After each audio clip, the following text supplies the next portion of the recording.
everybody. Keith here. Hoping everybody's having a good day, enjoying life, living life, loving life.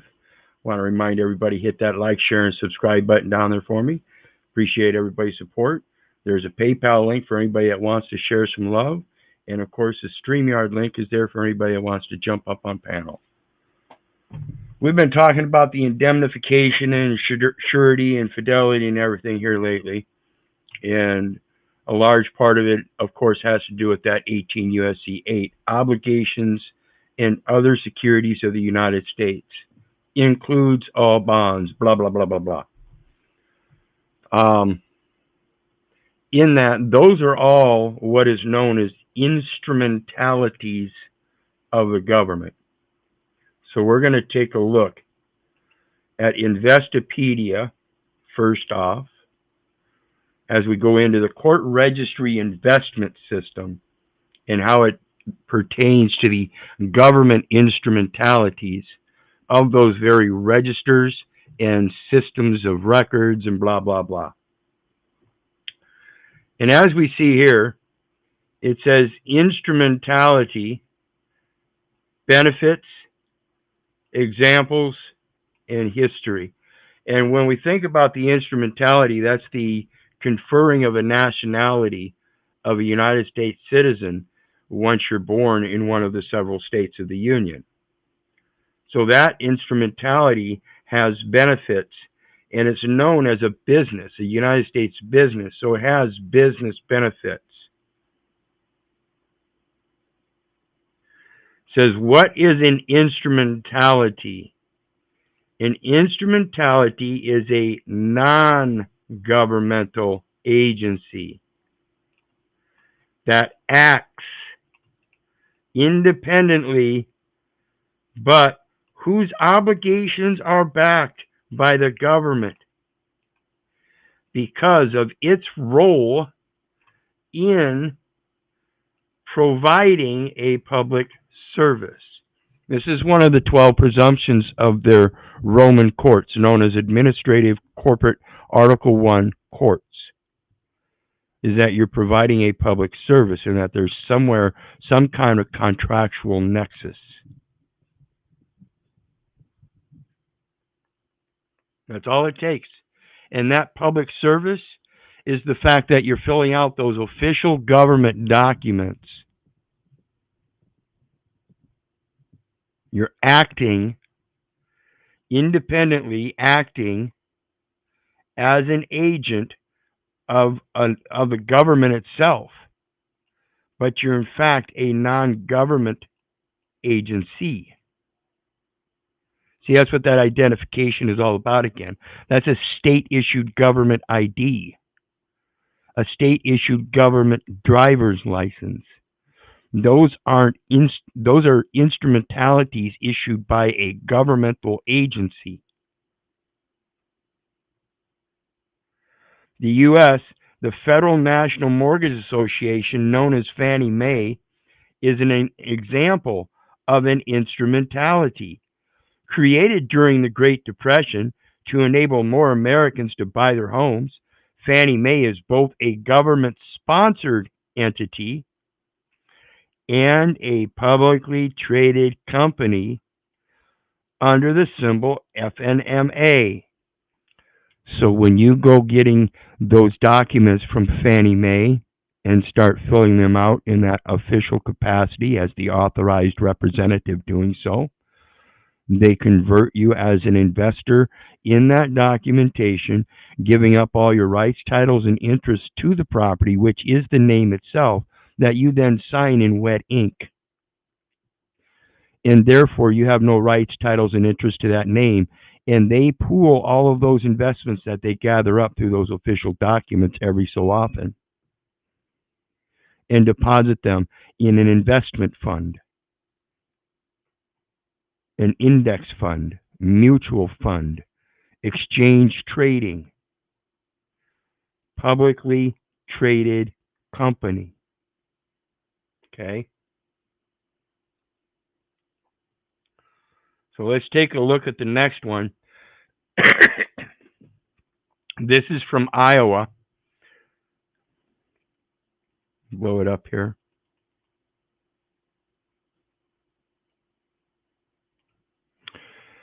And this is 871, 23.7196,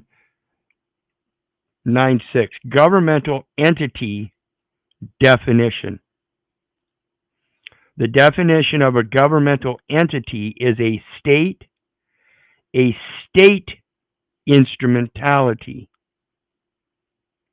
a political subdivision or a political subdivision instrumentality, or a combination of one or more of the preceding.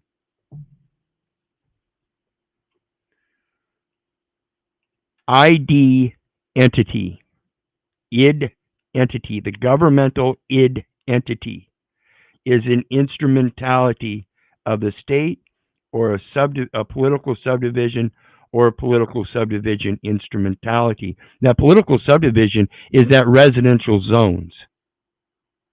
Those are voting zones, tax zones, school zones for the zoning improvement plan. Okay.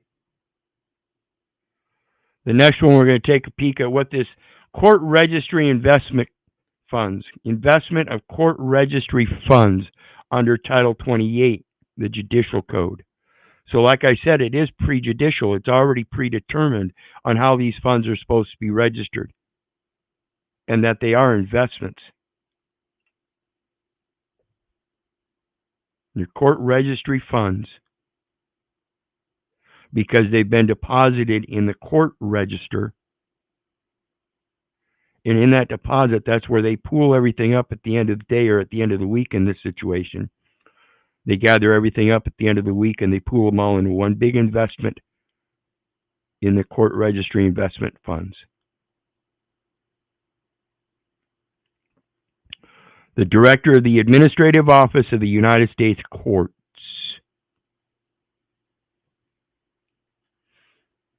Or the Director's designee under subsection B may request the Secretary of the Treasury to invest funds received under Section 2041 in public debt securities with maturity suitable to the needs of the funds.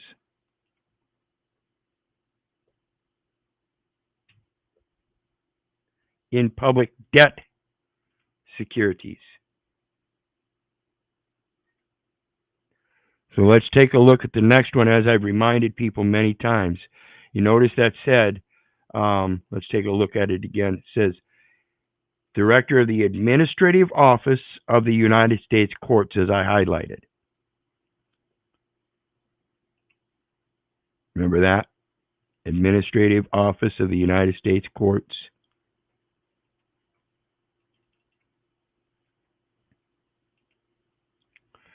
Administrative Office of the United States Courts. AO 430. Administrative Office, form from the Administrative Office, AO 430. Case number, district, location, type of proceeding, equity. You notice in this box here, all of these particular portions, these elements, are of like kind because they're in the same box. And you can pick and choose one or the other. And it says plaintiff, other, government, and debtor. Debtor. Understand that. That's equating that the plaintiff is the debtor, the government is the debtor, or the other is the debtor, and that is the trustee. Up here we've got official's title. District judge, bankruptcy judge, magistrate judge, other, specify. Chancellor, because we're talking equity. Jury, yes or no? No. Defendant, creditor, other. So other, defendant, and creditor all equate the same in the same box here, just like all of these equate to be the same as they are in this box. Of like kind. The defendant, creditor, or other, settler. We're coming to settle these matters. Finalize, to put an end to. The very definition etymologically of finance, proving that we are the creditor.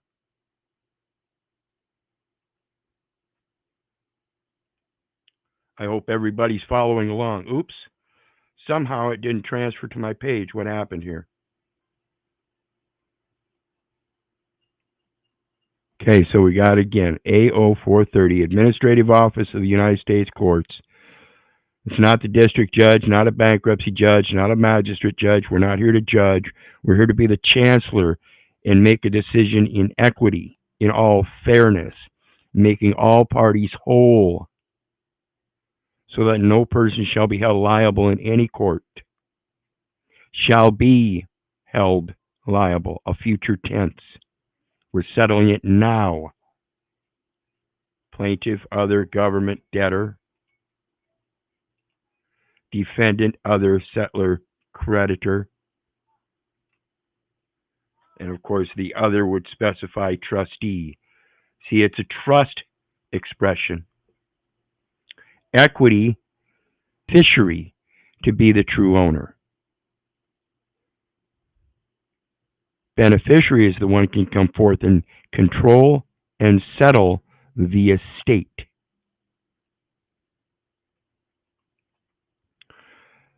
The next one, we're going to do the Article 3, the judicial branch. Remember, I told you it's prejudicial. It's already been determined. Article 3, judicial branch. Vesting clause. Does that sound like investing? Okay, pay attention to the language, folks. It tells you should be able to read between the lines and be able to rightly divide the word of truth when you see these terms. Vesting versus investing. Vesting clause, Section 1, Article 3, Section 1. The judicial power of the United States shall be vested in one Supreme Court and in such inferior courts as the Congress may from time to time ordain and establish. Congress did in fact establish, and it still holds true, Article 1 and Article 4 administrative courts. The judges, both of the Supreme and inferior courts, shall hold their offices during good behavior, responsible to one another and to God, and shall at stated times receive for their services a compensation which shall not be diminished during their continuance in office. Then you've got the overview of judicial vesting clause,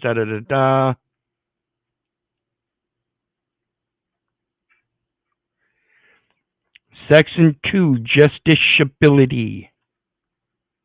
Justiciability.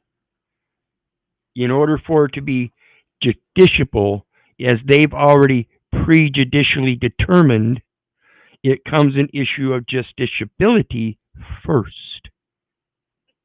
The judicial power shall extend to all cases in law and equity arising under this Constitution.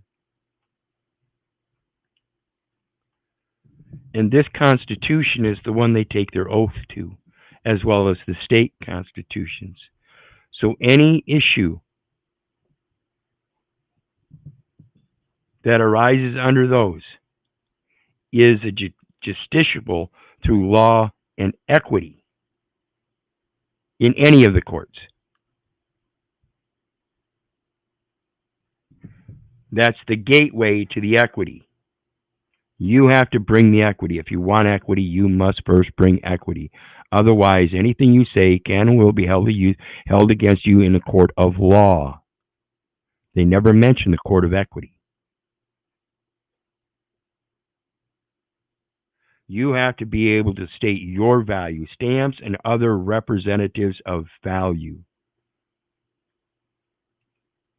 Dean Phillips makes a great point. Good behavior in the military is to be deceptive. No.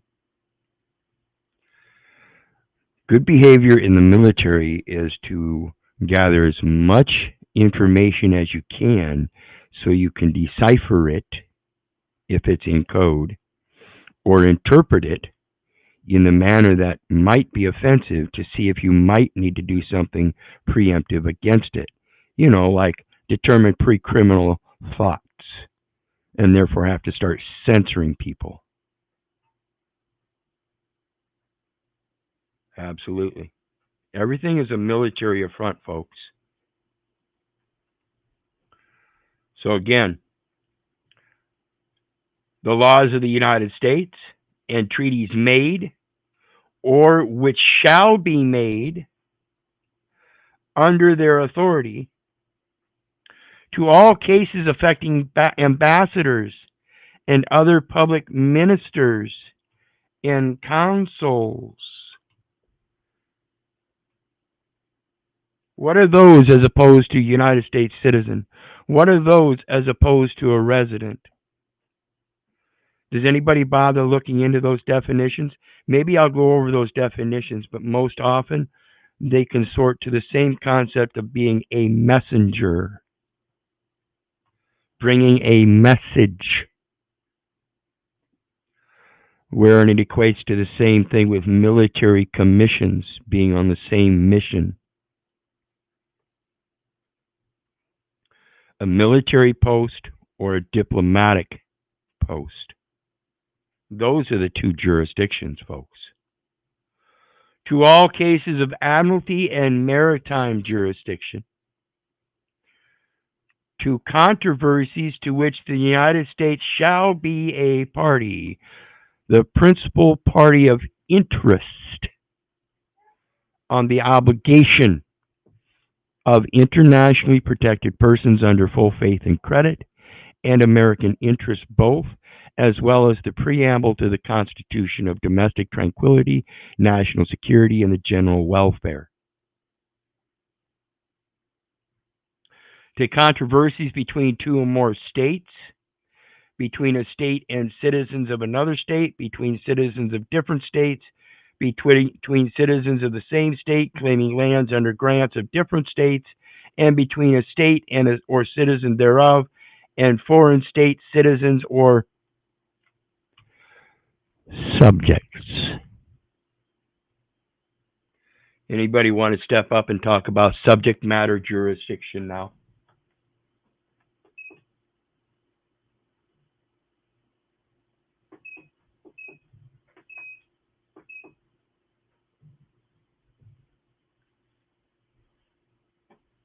Tenth Amendment, folks, read it. Read it until you understand that there's only one thing that can delegate the powers to the United States or the states, respectively, in any constitution, and that is the people. They inherently get both all of their political power and their credence, full faith and credit from the people. And they are not subjects. That is subject matter jurisdiction. In the states, they operate in rem, which is the thing, the subject matter, the documentation where all the evidence is presumed to be held. That story, that false story with the fictitious name.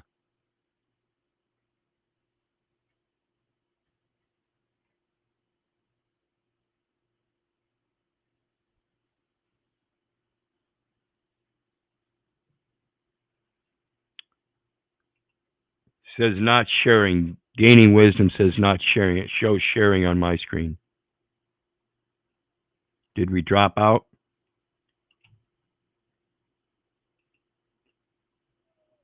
Absolutely. See, we're not subjects to history. We're not subject to the Declaration of Independence. We're not subject to any of those. They did not have us in them. Quit trying to paint me and everybody else with that brush.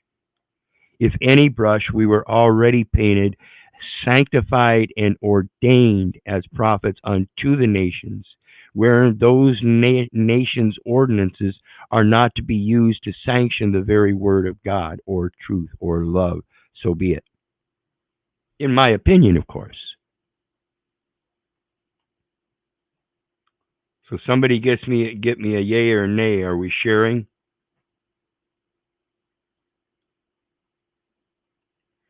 Because we're going to go on to the next part here.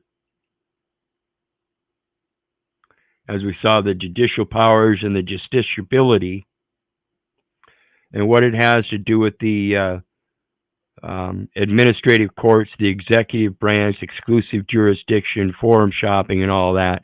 That's that birth certificate and death certificate graph I showed you from the state's vital statistics jurisdiction that they create when you're born. All persons are created by different classifications, while all men are created equal. What happened there? See, that personal record classifies everybody as different somehow, whereas that Declaration of Independence tells us that all men are created equal. Thank you, Creative Life. So let's take a look at the next page I've got up here. I remember sharing this many times, and this is the foundation of what I'm talking about. It's from the Postal Service. United States Postal Service is the registered agent, as you see up here in the top. See my blue highlight? As I undo it, and then highlight again, undo it. That's Postal Service. That's a registered agent already. It's already telling us there's a registered agent in this public trust. And then it says judicial officer. And it says the judicial officer department is a neutral. Remember those treaties? See, it's already, the offensive has already been neutralized, folks. So what is all this insanity of all the division and separatism? Huh? I'm sorry. And it says independent forum within the United States Postal Service, comprised of the judicial officer, the office of the administrative law judges, and the Postal Service Board of Contract Appeals. And hold on, folks, I got to take a break here real quick. I'll be right back at us.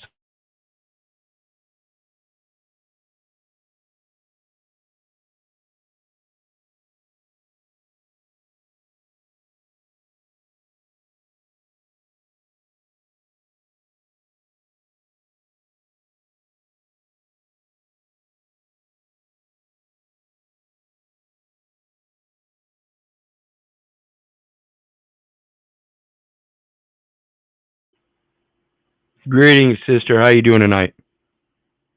Good. How are you, hon? Good, good. So are you So you're talking about yeah, postal court, huh? yeah, well yeah, are you tagging along how this all ties into the administrative courts as Article 1 corporate Oh, and the judicial definitely. officer as being a postal service board of, they're implicating that there's some kind of contract in there. Well, and I know that the a lot of the courts in the courthouses, jails, especially, they're acting as a call service. So basically, like a big office building, and they're acting as the mail room, and we all have a quote unquote office. Yeah, and that's the In that same office thing with the building. infant ward at the hospital. Yep. That's where they Exactly. Right. develop that military post. Okay, and Mm-hmm. understand, this is supposed to be a neutral and independent forum. What is a military post? Well, what is an embassy? That's a military post, and that's a neutral and independent forum where somebody can seek asylum. Safe harbor. Why is it that the people that are born in this land aren't presumed to have already safe harbor, but are instead implied through contract to be possible enemies of the state, making trades with the enemies? Why is that the presumption? I find it sickening because it's supposed to be neutral and independent, already presumed. Yeah, but it's operating through trust. Yes. That's the problem. Because And you have no, the usus, the practice, and the abusus title. The abusus title, what everybody refers to as the equitable title. That's the right to transfer, buy, gift, sell, but also damage and destroy. correct. And Which is people why don't, we're made here. yeah, and people don't understand that when you're passing on property, not only do you have that right to destroy property, but in passing on property, it equates to the same effect that you don't give somebody rotten property either. You don't give somebody something that, in trust law, you don't give a truck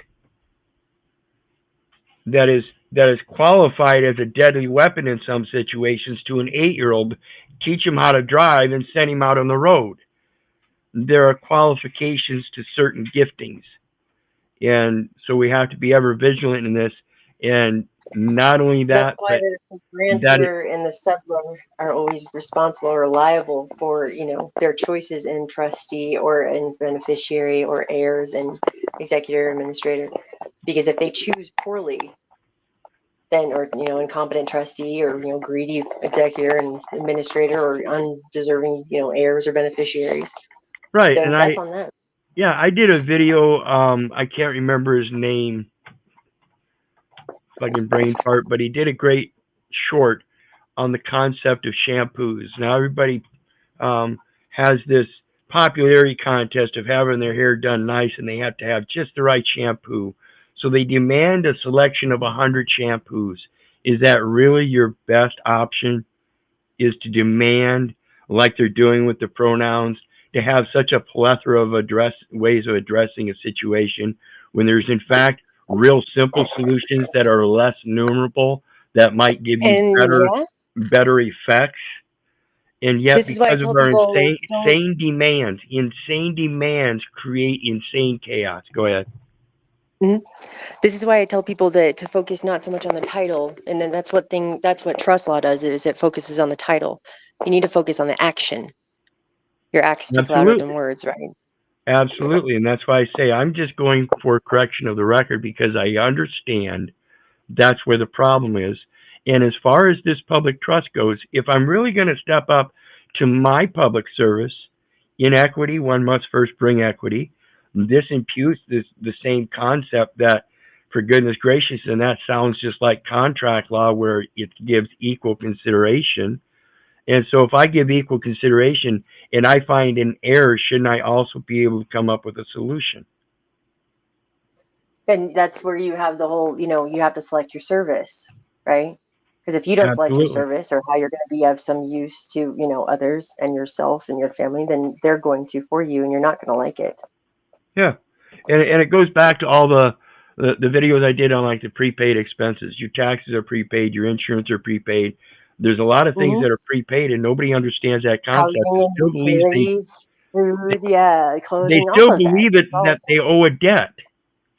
And Mm-hmm. if we can get them to understand the concept that this political body operates on the full faith and credit of the people for its commercial venue, which is a military venue, that incorporates that Everything's really good. to form a more perfect union.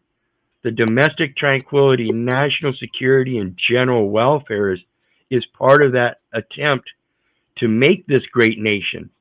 And here we are trying to say, make this nation great again. I don't know if it was ever great yet. I don't know if it ever reached its potential in forming that more perfect union. I think it's all been falsified. I We've don't think it been has. living a false dream. Well, and if you look back at what people would call like the Gilded Age and all that kind of stuff, not so gilded. And what people Exactly. think of, everything being backed by gold and silver, and that's when it was, the bound chicka wow wow kind of time. Not at all, guys. If you go back and you look at the workhouses and everything, and like the depressions and everything that went on during that, when you have gold and silver backed money that was controlled, that value was controlled by a very very elite few, and they got to yank that rug out from under you whenever they wanted to, and they did. I mean, it was not an easy life at all. Yeah. We complain about now. Well, and think back to the forefathers before we had the public education system. This is what really went wrong. See, the forefathers held public office, but they didn't get paid for it. and they didn't have public offices to hold them in. They went down to the local bar, the library, or one of their very own businesses on Front Street or something. And they held their doors open to the public because the places they went to were public, and it made sense. Invite the view of the public that we're obligated to serve in this public service, that we're obligating ourselves to do without the pay of emoluments. See, that's the Well, true and public I'm service. happy you brought up the public part, because the one thing I was looking at this last week is ranks in the military, right? Because everybody's talking all the time about going in the private, going in the private.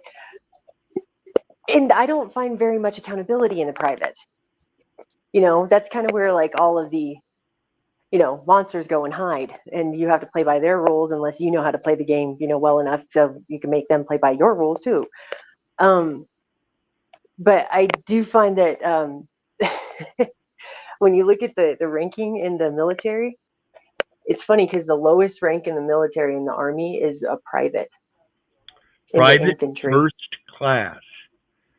Infantry. And it's denoting that Infant. before.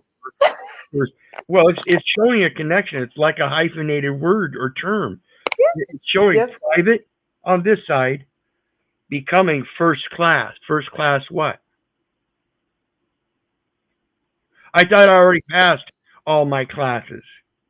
Now I'm being Right. first class. See, it's all a military indoctrination to repeat history. You just had all your history, I thought, right?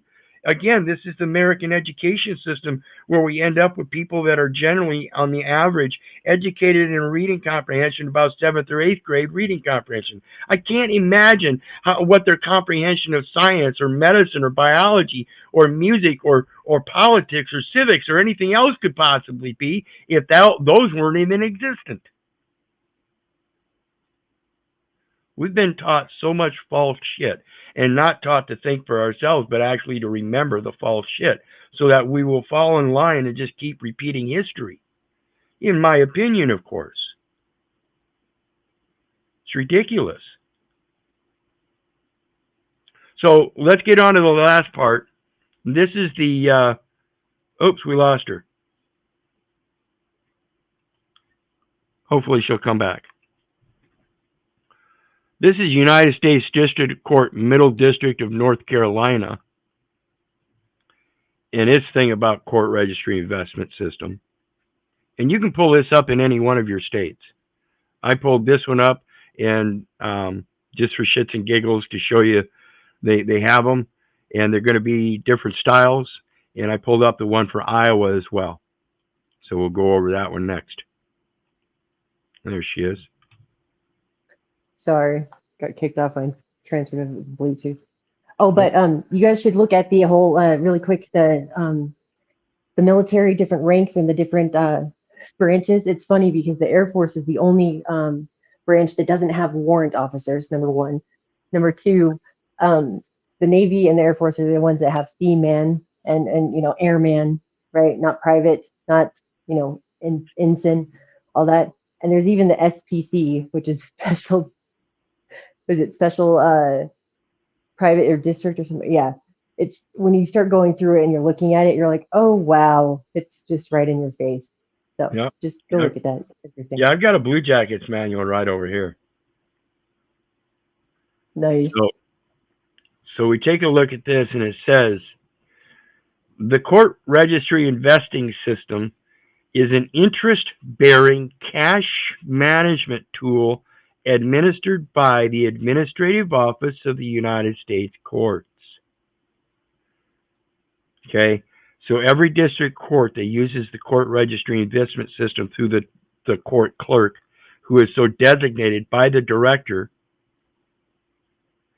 does have to abide by the federal securities exchange laws. And they're doing so by mimicking state securities laws through those pooled investments, the cash management in an interest-bearing account. At the end of the week, they gather up all the bonds and the interest that they gathered up, pool them up, and then trade them under their own name. Otherwise, where's the interest-bearing management? It is an investment. What are the C.O.W.A.R.D.S objectives? C.O.W.A.R.D.S has 4 objectives. Safety of principal. Not the investor, no one else, the principal. The overriding objective, who is the principal party of interest? United States in all cases. Obligations and other securities of the United States includes all bonds, even those issued under the state's blue sky securities laws. The overriding objective of registry cash management is to provide for the maximum protection of the principal. Evidently, they're missing out on who the principal is because, again, the principal party in interest is in the United States under 18 U.S.C. 8, obligations and other securities of the United States. 4, 18 U.S.C. 9, United States vessels or vessels of the United States. 4, special maritime territorial jurisdiction transactions under 18 U.S.C. 7, Admiralty and Maritime Courts. Did you know that less than 5% of lawyers and judges are actually licensed to operate or practice in a maritime court? I wouldn't doubt it. I wouldn't doubt it one bit. It's a very special college that they get handpicked for after they graduate law school. There's not very many of them throughout the world. It's very interesting. Yep. Now here's an interesting fact, folks. Pay attention.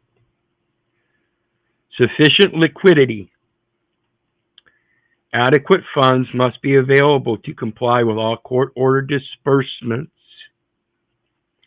without endangering principal by surrendering securities before maturity. Do you understand what surrender is? It is a commercial transaction.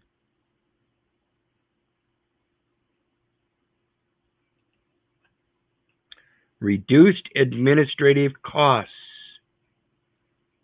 In C.O.W.A.R.D.S, the registry funds are pooled to purchase treasury securities. They're traded as an even exchange. The pooling allows C.O.W.A.R.D.S fund manager to make significantly fewer but larger transactions than would be otherwise possible. So in all of those funds that are mutually accepted by the C.O.W.A.R.D.S fund manager, even though they're all in different names, and most of them are imperfect, in this imperfect usufruct, known as imperfect titles, wherein there's only really one being that can actually perfect the title, and that's the one whose in name it is. The genuine article. Correct. Original government document relating as a relator to the relative being. It is, in fact, a derivative.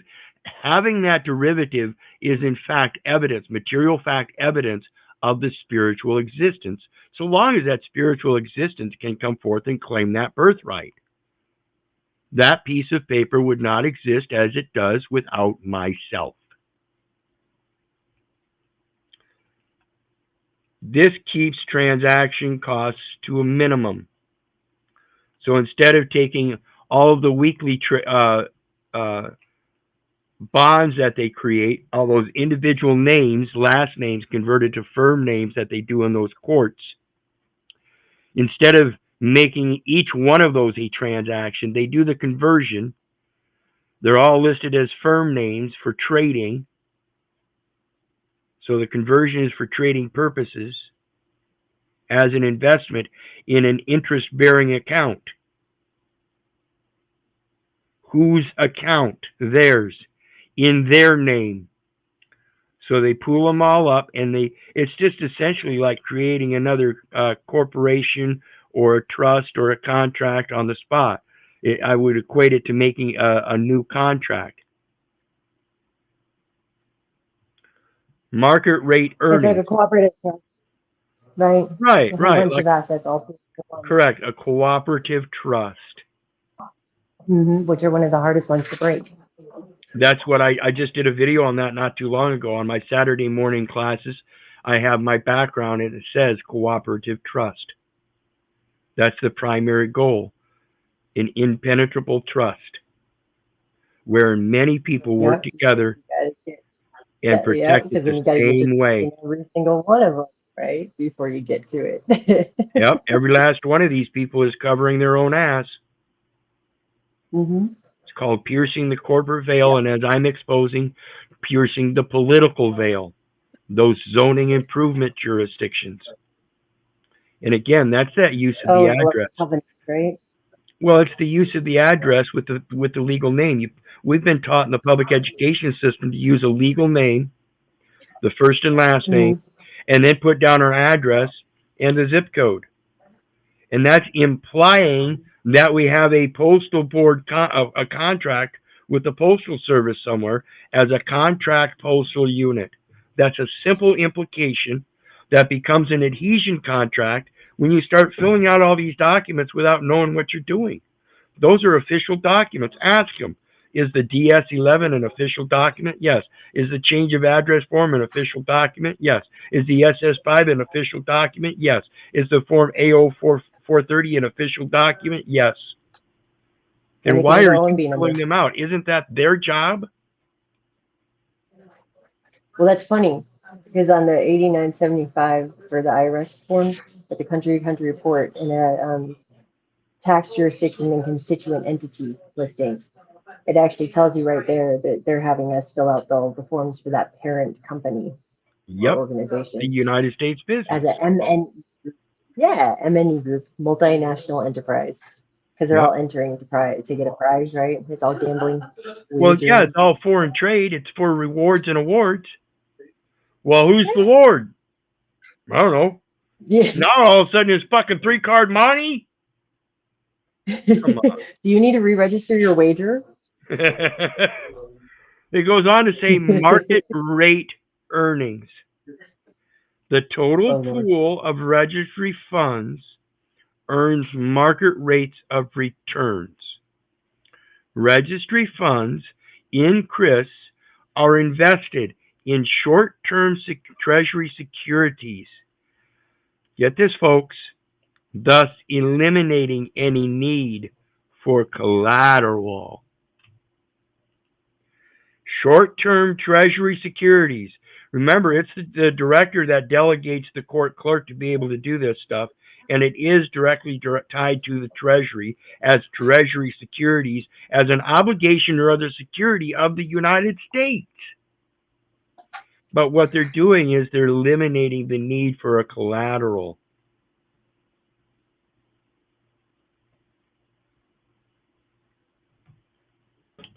How does that Because they're happen? using a stamp as the collateral. That's what I found. Stamp or other They're actually representative of value. Guess what they did? They entered it into an electronic bookkeeping system. book entry bonds. It now becomes time stamped and security certified. It And they doesn't. can literally take a $10 stamp and turn that into a $200,000 piece of property, and that $200,000 piece of property into a $10 million bond. They can take the electronic information and turn it into the bond and put a stamp on it. Yep. That's what all this blockchain is on this internet, folks. It's Yeah, a it's the same titling system. system. They just upgraded it. It's a Yeah. title system, and it's got a blockchain Yeah. to keep that title going. And when you put it out into that system, guess what happens? All of a sudden, that title grows all these different fingers, and everybody's got access to it. You have to learn how to protect it. Provide the collateral, the indemnification. None of this out here has an indemnification. It's not required to have that collateral. That's what the indemnification is, saying, hey, if I cause damage, here's the collateral. What do you think is going to float better? something that has collateral and shows that it is backed, or something that doesn't show collateral and shows that it's operating in bankruptcy. Credit. That's the problem with this. Is what I found with the whole debits are Bankruptcy. the actual value, right? Bankruptcy. Well, Watch. Now we're going to go to the Iowa code. This is Iowa, and this is amended order regarding deposit of investment of registry funds, talking about the court's registry, right? Let me blow it up.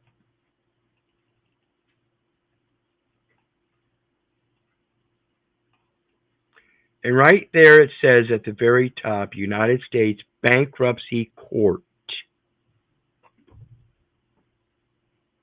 It has to do with bankruptcy, folks. And I don't care how you play the game. If you're playing with the house chips of the United States and they're bankrupt, guess what? You're using bankrupt chips too. credit is empty IOUs. Exactly. Who the fuck you think I is?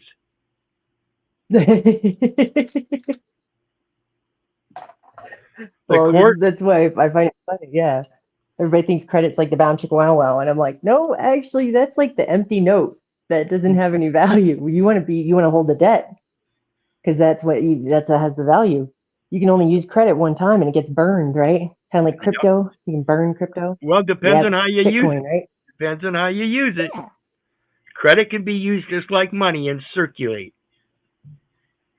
The court has determined that it is necessary to adopt local procedures to ensure uniformity of deposit. Remember, we spoke of who's depositing it? You are. It's then considered an investment, and a tax administration of the funds has to take place. I have a question. Go ahead. Because depositing it doesn't that mean not posting it? Why are we not posting it? No, it's already been posted. Now it's been depositioned. It's been moved from this post to another post. They're just reposting it. Okay, so this brings me up to my next question. This is why I say it's important to understand you're the post. Jeremiah 51:31. Yeah. One post shall run to meet another. That's telling me that I'm the post. Why are they trying to move the goalpost all the time? This is why I think, exactly, and they're always moving us around and shipping us this way and shipping us that way. Yep. How do you do a mail stop where you get them to stop? Like, I know that you know that I know that you know, stop it, right? So that's one of the things I've been trying to figure out lately. So it's telling us a lot of things here, particularly if you think about this deposit. Okay, there's something that defines something foreign. Investment, that's defining it's most certainly something commercial as a return that we thought, we put something out as an investment, we import that we want it to circulate and come back to us and return and give us something extra, something bonus, some kind of prosperity, abundance. But then in that abundance, you have to have tax administration so that when your cup welleth over, you're able to pay that tithe, paying it forward, giving that gift. See, it's a gift.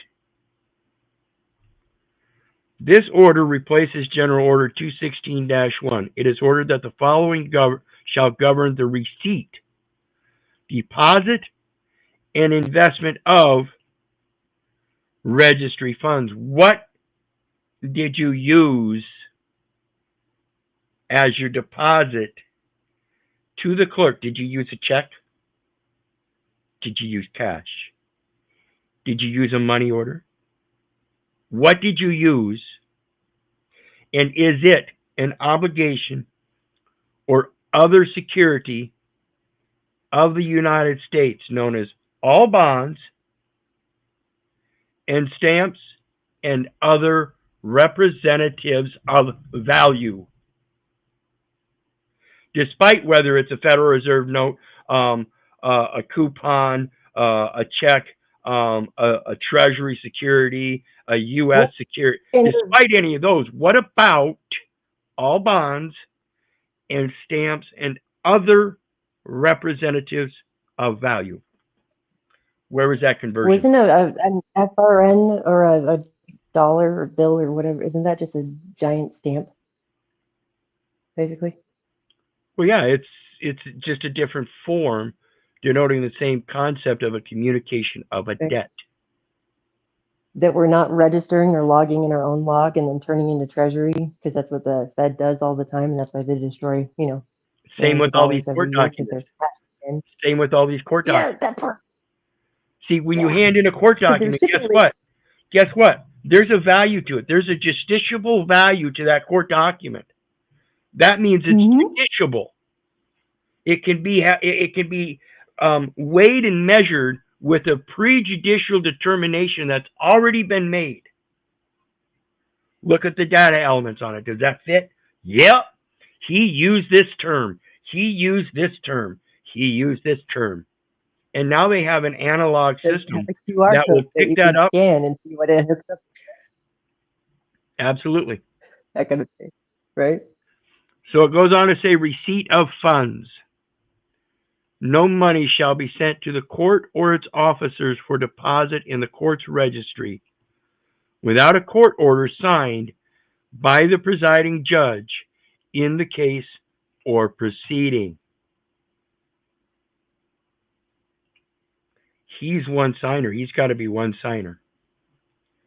But understand, we have a multiplicity of signatures being required here. And we have documents that are going through with one judge that signs and then goes to the clerk. Understand, it is a court order signed by the presiding judge that is then transferred as a piece of paper, a piece of property, to the court clerk, who then issues it by countersigning it herself. So where is the signature required by the party that's supposedly presumed not required to sign it, but is being demanded to sign it? See, I come up with all kinds of questions in this public service, which is a public trust.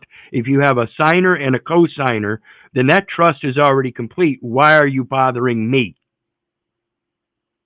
Get it? Because it's funded with life insurance policies on your butt, and they need you to sign them over so they can cash them. They absolutely need me to settle it. Nothing else. The party making the deposit or transferring funds to the court's registry shall serve the order permitting deposit or transfer on the clerk of court. The party making the deposit or transferring funds to the court's registry shall serve the order permitting the deposit or transfer on the clerk of court. Is that the bailiff?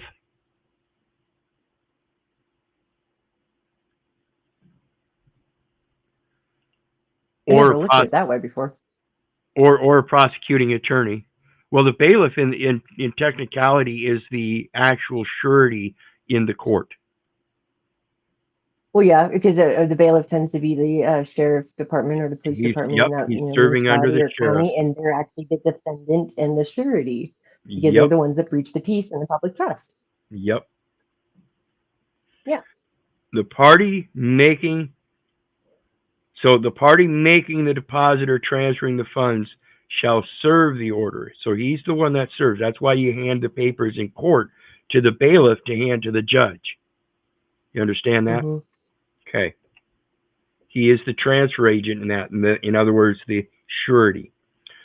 Unless provided for elsewhere in this order, all monies. What are monies? Is a blank piece of paper monies, as the term commercial paper and money is known as negotiable instruments.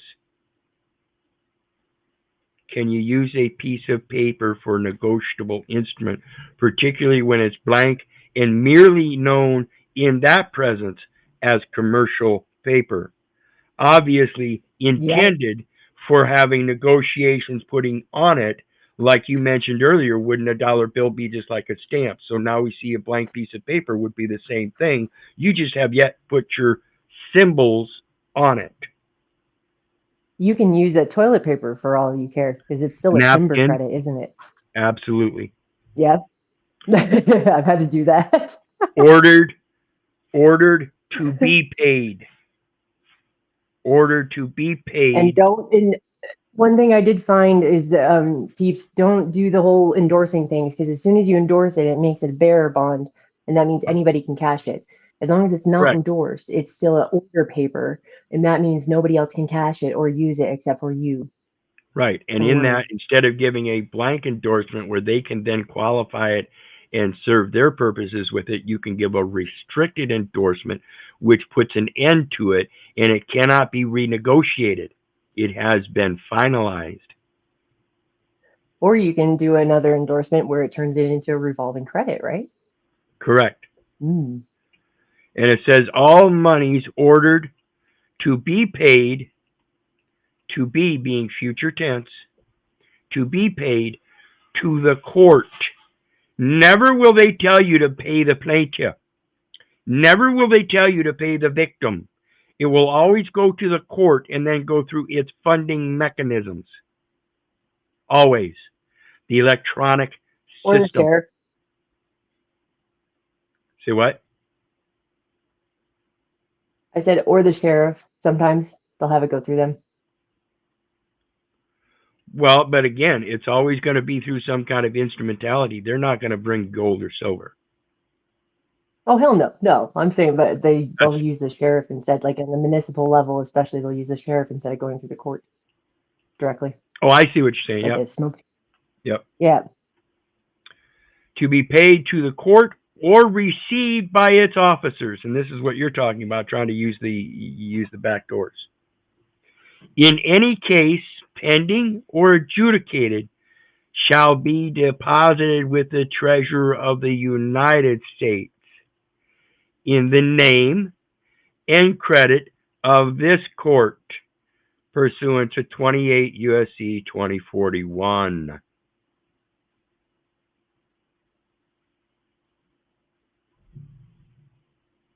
Got to be done. So they're using those blue sky securities laws, calling them back early before maturity for surrender. OID. In original issue discount. They're going as the original issuer. And they're selling it at a discount, at a very deep discount, by the way. Oh, yeah. That's why I told them, in this $350 bond for failure to appear for jury duty, they can go in and invest that at 10 times the amount. I could turn around and claim 3 times the amount for government indebtedness because of that. They call hostile harm and loss and injury to the government through issuing of a false debt to a bankrupt entity as a principal at that. And then under that, through the salvage laws, get 10 times that. So they want to play games. Let's up it. That's what, 700. That's 1,050. That's oh goodness, yeah. We're talking about what is that? 10 times that. That would be Well, if they're sending it to $10,500 for a $350 bond. oh, easily. But if they're sending it through the CRIS system, they can hypothecate it up to 144 times on the first go round alone. If they're sending Yeah, it through the VCAP program, the IRS, that's where you yeah, can turn a $10 stamp into a $20 or $200,000 purchase of land into a $10 million bond. yeah, Boom, yeah. boom, boom.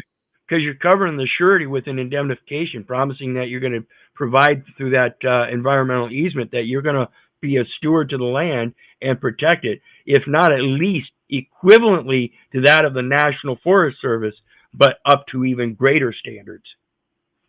That you Well, will get in this. fact I follow found the out that federal codes. most of those bonds that they're issuing, the $10 million ones that they're doing on the voluntary compliance assurance program, right? Because we all want to be in compliance with the IRS, right? They're actually issuing them under medical facilities. Hence why everything's under a hospital. in the military.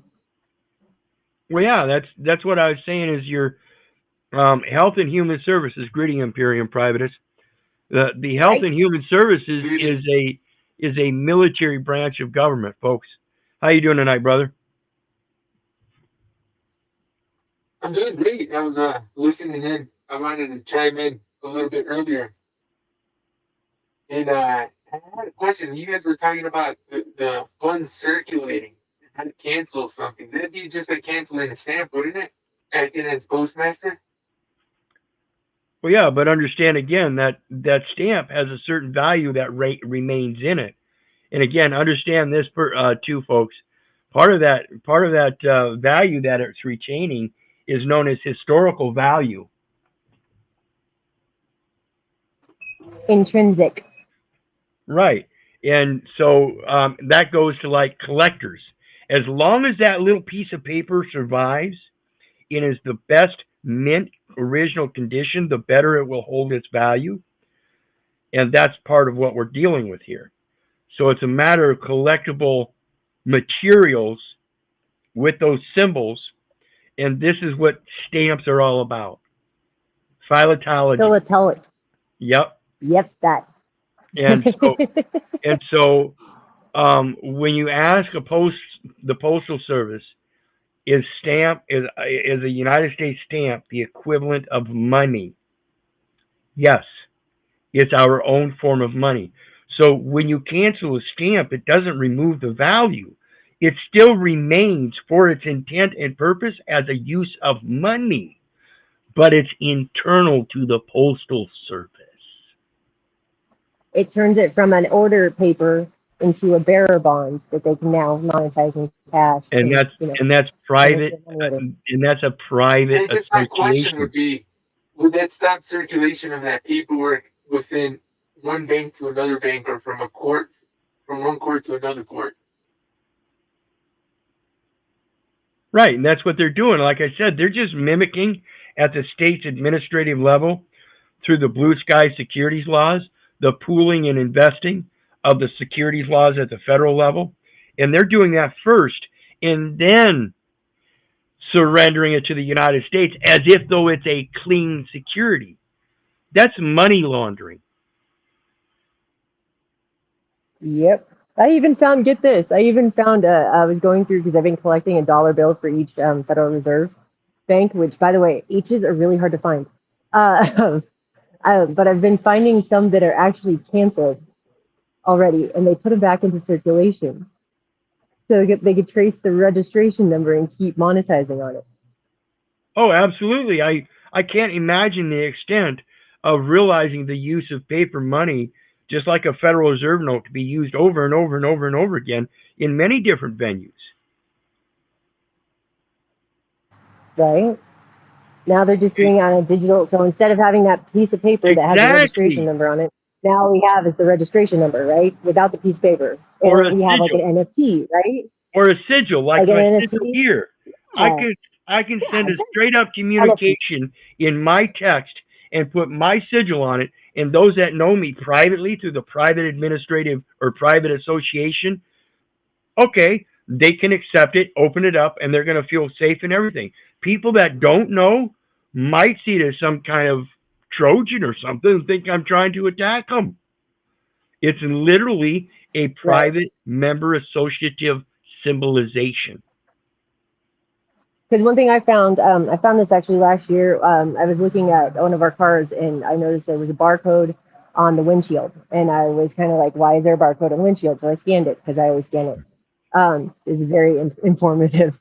And I did a search on it, and it came back to a really, really, really creepy ass song on YouTube, right? That had a Creative Commons copyright on it, right?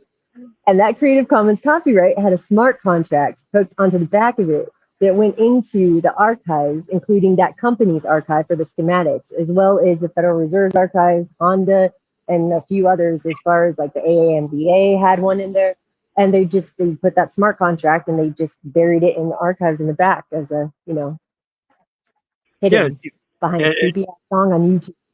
And see, that's what we have for proliferating this internet today, guys. In case you don't understand it, You got a lot of people up there watching the blockchain, Bitcoin and all this, right? But underneath Bitcoin is just the land registration. Sorry. the blockchain that's going on the internet, far beyond the land registration. Like I said, this is a chain of title setup, and Oh it's yeah, creating definitely. value out of everything you put into it. And as a Have creator you of ever? that, if you don't know how to trace that down, they're gonna. It's very possible they could use it in a contractual way against you. That's how prolific And they this do. contract language is becoming in this metaverse. Yep. Is it's taking your language through AI and making contracts out of it, folks. Yep. But that's one reason why contracts are supposed to be actually dictated into the record as well as written. Because the Absolutely. How master about taking file, your the biometric IRS is data, actually. like fingerprints or iris scans, and converting that into a metaverse instrument on the blockchain? Web 3.0. I yeah. You can use certain 3D printers to create fingerprints. Well, you can create like 3D diagrams from your fingerprints too, because they do it all the time Yeah, as I pieces, mean, and, right? and I what's was referring and to what's the to phone say as well. and what's to say that you couldn't just simply program certain biometric parameters? Say the average male thumbprint is so big, so you enter into a computer program. You're looking for a thumbprint of such and such diameters with these points, With and these then just put pinpoints. certain Yeah. number of pinpoints on it as showing embedded different routings, and just have AI create a fingerprint, and then all of a sudden start searching the database for a fingerprint like that. I guarantee you And might come I up with several close matches I and make an accusation about something that's totally false. We have the video, I audio, actually found and they're using graphics to do shipping that. lanes. Yeah, I found they're actually using like shipping lanes, like predetermined shipping routes and lanes and stuff like that, and matching those up with the points on people's fingerprints to Wow. give them a value. Yeah, right. I was like, that's actually pretty ingenious. But yeah, really quick, have you ever heard of a website called Namebase.io? No. Look into it and tell me what you think. I think you'll find it very interesting. Namebase.io. Yep. All right. Oops, let me come right back, folks. I lost my video again. I'll be right back.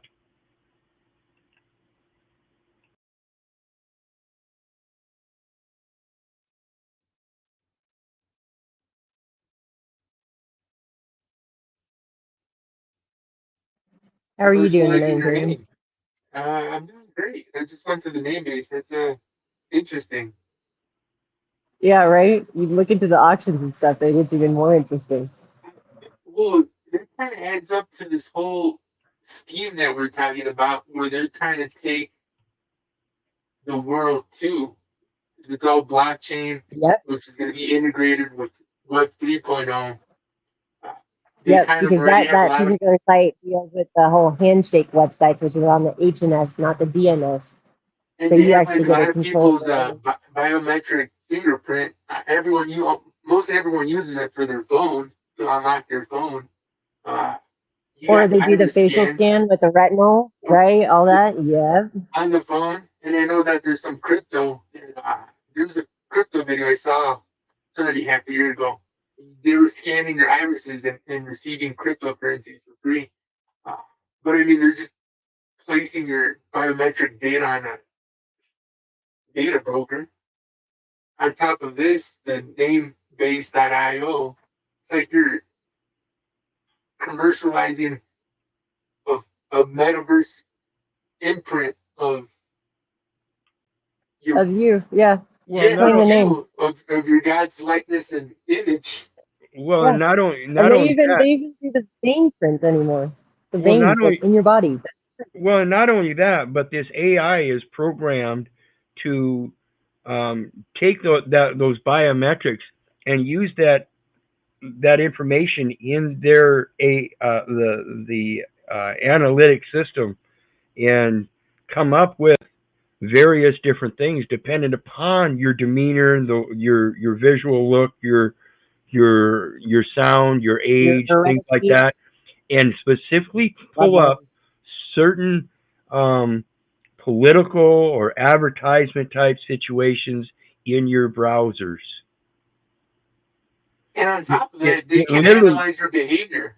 well, that's what I'm saying. It literally knows Yeah. the difference between male and female to the extent that it can discern a 65-year-old male that might possibly have health issues because of the way he looks and his size and everything, comparatively to a younger male of 35 years of age in good shape and everything, and know that the dynamics of the advertisements to send to those two different individuals would be totally different. And therefore, it sorts out through those analytics that it's using as a diagnosis. It's literally AI is using us and viewing us as its own, or through its own programming to give it an analytic response in their own in its own program.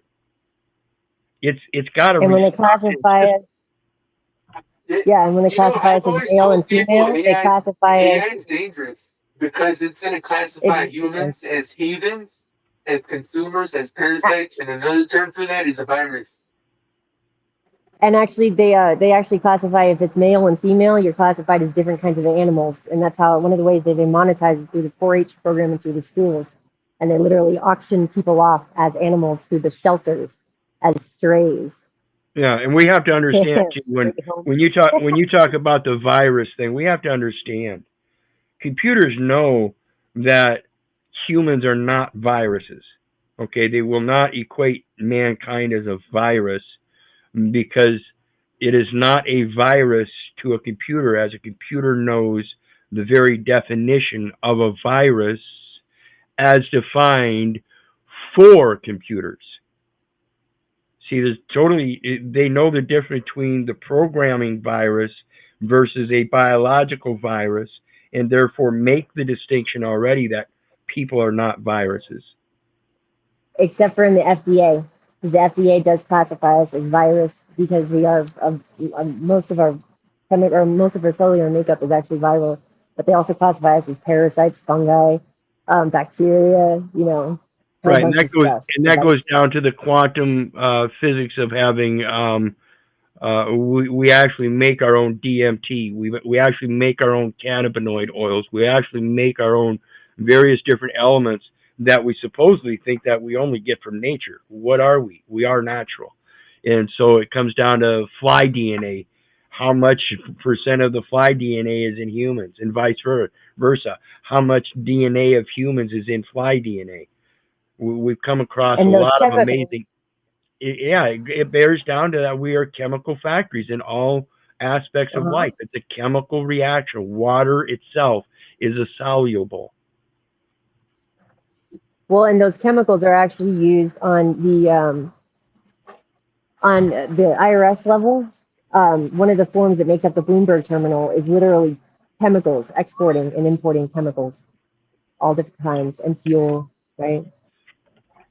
Well, It's yeah, and that's interesting. well, yeah, and that goes to all that the hypothecation thing you were talking about earlier, bifurcation and hypothecation to 144 times or whatever. It's an amazing setup that they do with the medical industry in the same respect. See, they're trying to mimic nature, and so we end up with synthetic medicines that purport that they have these nutrients in it when they actually only mimic it and your body doesn't really absorb them. Not for its proper use because it can't break them down or they're not structured right. Right? Well, and one of the Does it ways that the mimic them or courts are does it actually just block monetizing inhibitors? Say what? it, blocks, it blocks inhibitors, but it also creates new receptacles and stuff that are it goes to the wrong, parts of the body, all that kind of stuff. It's not good. Think of it like an electrical, um, grid that somebody's gone in and they don't know what to do with the electricity, or like they don't have an electrician's license and they just went in and started like plugging in wires everywhere. That's basically what it does. Yeah. And I wish people would really learn more about the electrical grid as it goes to our biological entities. We are Yep. Well, that chemical battery that has a static electrical charge around us according to that energy field that is already there. We just have to learn how to well, use one of the ways that the courts are actually monetizing and actually cashing in the most I found is actually through thrift accounts through healthcare. well, that's, I that's even what found Social Security is. form. Yeah, yeah, exactly. Medicaid, Medicare, right? But the It's thrift accounts give them unfettered access, and they even tell you that, like on the first page of it, don't file this in the court case. Plus, those would be counted as write-offs. It'd be like a tax shelter for the courts, wouldn't it? Yes, it is.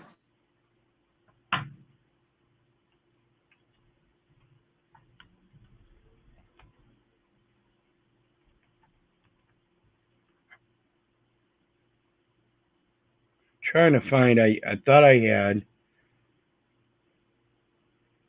a place from Social Security that had the Mark Spendthrift Trust. Spendthrift, which is a dowry, actually, I found out. It's an endowment. But what's really interesting is actually the lockbox for what they're using for the thrift accounts is in the FDA, which is underneath the Department of Health and Human Services, right? Oh, they got it under Mark Special Needs Pooled Trust. That's a Established 508. established by Mark Trust Inc., a nonprofit association, and is irrevocable.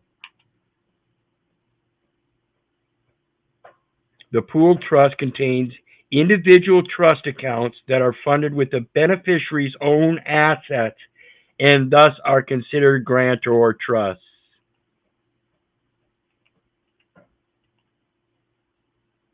Which would be just the Straight from the Social Security account. straight from the Social Security's Program Operations Manual System. The Mark Special Needs Pooled Trust was established in 1995 and amended in April 1998, November 2001. The trust was established by Mark Trust Inc., a nonprofit association, and is irrevocable. And it's simply just a new trust that took over an old trust in the same form that was called something else. The pooled trust contains, and I'll do my research and look that up and find out what it is if you care. The pooled trust contains individual trust accounts that are funded with the beneficiary's own assets, thus are considered grantor trusts. The beneficiary is deemed to be the true owner, the one that makes the grant, and the grant is the settlement. The fact that the trust is irrevocable is sufficient to exclude from resources individual trust accounts that were established prior to January 1st, 2000. In addition to being irrevocable, the master pool trust and individual trust accounts within it must meet the Medicaid Special Needs Pool Trust exception. See, they have to meet the exceptions to be able to include you in the trust. Sorry, I don't meet the exception. I'm not a resident. I'm not a United States citizen. I cannot partake. I am not qualified to administrate that or authorize the execution of documents from a United States business that is not fully qualified to do such business. I am the third party, pure and simple.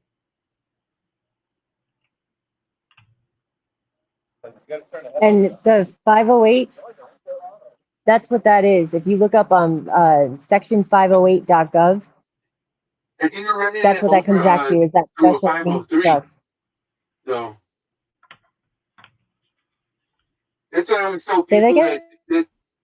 that I believe they're running it through a 503c1.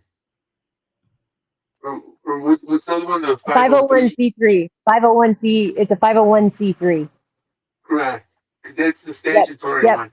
And then 508 is That's non-statutory. well, no, but the 508 is actually that is for the special needs that goes through the ADA.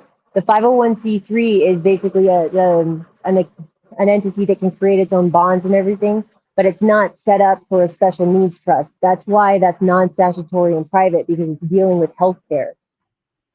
The 508 is going through the ADA and all that, and it literally is for the body. It's not for the person. That's one of the problems with that.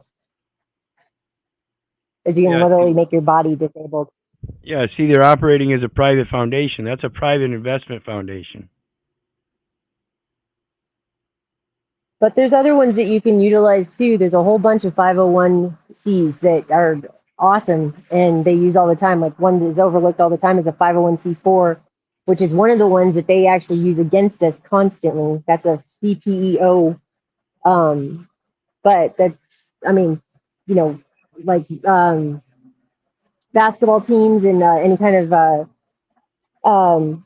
professional, Sports? athletes or athletics, that's a 501c6. So there's a whole bunch, but there's 509, there's Yeah, 50, yeah, you guys gotta look into them. There's a yeah. bunch I'll of have to look fun into little them. I'm things not there. finding it at the moment, but I'll look into it. But anyway, we come to the end of the stream for tonight. What do you guys got on the way out with this court registry investment system and stuff? Are you understanding it better and how they're just taking your information and investing in it because it wasn't securitized first? I had a question pertaining to that. That I wrote. Would would it be beneficial for us to write on the paperwork if you're submitting any paperwork to the court to place non-negotiable? I don't know. It depends on the situation. You're going to have to learn how to negotiate no matter what. And in negotiating, if you're binding yourself into a contract, that means arbitration. That means it literally means it comes up to negotiation before it comes to accusation. So why be afraid of the contract? Learn the contract, keep it open, and let them know you're ready to play at the big boy table anytime they want to come up with real house chips. Or could it Or you be can just considered bond the case and take it over. or Yeah, could it be not considered non-negotiable because they don't meet the preliminary requirements for your capacity to be in there as an agent, contractor, vendor, shareholder, or correct. licensee? That's why everything is voidable, but you have to make that issue first. You can't just go Okay. around saying that, well, it wasn't good here, so I'm not going to do it. You have to make that issue first, showing that this was voidable and here's why. And since it's voidable, if there's a remedy at common law or in civil code, then we go that way. But if there isn't, then I have to be able to create a remedy because what in fact that inconsistency does is creates an impossibility. You have to understand those contracts are very well written. They're perfected contracts. And if you let it slip by not knowing how to rightly divide those words, it doesn't matter what words you're using. That's why you need But to focus on the action and not the title. Very, very, very important. yeah, and that's why I say the quo warranto issue is that you're not going against them in their official title or their office. You're going against the record because the record, by your own actions, reflects something false. So you have to recognize that. Repent for doing that because it puts you in the bad light, saying you don't know how to act right. Now you have to act right. And in acting right, the only way to prove that you're acting right is to prove that the record is wrong, where and how. Otherwise, Yeah, and an indemnity statement's really easy, isn't it? Sorry for making mistakes and thank you for your forgiveness. Thank you for any future forgiveness for any future mistakes I might make. Thank you. yeah, um, it's a matter of letting them know up front that you're not perfect. You're willing to make amends if it comes to that, and that you want to do so privately. Matthew 18, verse 15. if you have aught with your brother, go to him in private. I don't need you to take me into the public venue. I need you to come to me in private. That's the first disassociation with the process that's actually due. Can't just go What if around they treating won't? everybody as if they're a public trustee and confronting them in public. There's a diplomatic Right. channel of notice, and you're supposed to use that. What if they refuse to settle in private? Which is something I've been coming across a lot more Well, and more lately. anybody that refuses to settle, that's dismissing legal tender. Therefore, the obligation is settled. That's the part about going to your brother in private if you have out with them. And if they Wouldn't that don't, make their further actions ultra virus? So meaning now they're not in their official capacity and in their private capacity against you? correct. And that's ultra vires, yes. That's extrajudicial, beyond the scope of their duty. They're acting in a biased manner for private gain. Again, RICO. That's a W-14, by the way, guys. That's for a private foreign contractor. So if you want to nail them on that and they're not acting honorably, you can ask them for their W-14 or their W-13 registration. They're going to be like a deer in headlights. I'll have to check that out too. But like I said, I don't want to go forth with accusations and stuff. And I've got this meeting coming up with the at the local IRS office, and I hope whoever I end up working with is willing to be educated, and we can go forth peacefully and in that tutorial sense back and forth through Socratic discussions, because I've got a lot of stuff to bring forth that she or he may or may not understand, and might delay the process a little bit, but I'm still going forward in that. If one wants equity, you must first come with equity. So if I expect them to learn what I've researched, then I have to be able to give them time to do the research too. Could take a few guys. So anyway, on our way out, what do you got? Look into different kinds of businesses. Yeah, thank you. And look into the blockchain too. And come up with your own kind of business, guys. Don't just go and, because the C Corp is actually a registered name for a business. So is S Corp. So is Trust. They're actually businesses, and we're using somebody else's proprietary information when we do that. So, be creative. Absolutely. Absolutely. It's just a matter of knowing how to draw your story with your paintbrush, and realizing that your story isn't just limited to words. It expands into all your actions, which people will paint pictures with in their minds. So, and yeah, you can use things instead of just like pictures or words. You can also make a game to explain how you're going to be operating and stuff. Monopoly did it. And that's one of the things I've got in my background is I want to make a game as it relates to these administrative courts, contract law, trust law, and equity, and hopefully, yeah, well, yeah, and the same thing. Hopefully, put it out for the younger generations, so that we have a viable way of helping the younger generations learn about the civics, politics, contracts, trusts, and all that, and how to use them throughout their lives, rather than just placating that this public education system is well and good. It's not. Right. And it's a good way to bridge the gap between the generations to teach them all. Yeah. I think. All right. Well, like I said, folks, I appreciate everybody coming up on panel. I appreciate everybody down in chat. Roz Blackwood, the Tribe, KY, Imperium Private is up here on panel making comments down there. Joshua Jonio, Zach L. Goldsmith, Dean Phillips was here earlier. Everybody, Rebecca, good to have you. Please hit the like, share, and subscribe button on your way out. And you guys know me. I love you, but I don't give a rat's ass whether you love me back. That's to say, I don't care if you hate me. I don't care if you don't respect me. That's on you. So may God bless you and have a good night. We'll see everybody next time. Bye now. Okay.